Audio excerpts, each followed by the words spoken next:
ఐక్యరాజ్య సమితికి చెందిన టెలికమ్యూనికేషన్ల విభాగం ఏఐ ఫర్ గుడ్ గ్లోబల్ కమిషన్లో 2 భారతీయ కార్పొరేట్ దిగ్గజాలకు చోటు లభించింది. Reliance Industries CMD Mukesh Ambani, Bharti Enterprises వ్యవస్థాపకుడు చైర్మన్ సునీల్ భారతి మిత్తల్ ఈ కమిషన్లో వ్యవస్థాపక సభ్యులుగా ఎంపికయ్యారు.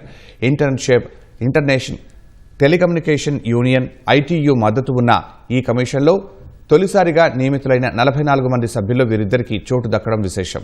రువాండా అధ్యక్షుడు Paul Kagame, Salesforce CEO Mark Benioff దీనికి కో-చైర్లుగా ఉంటారు.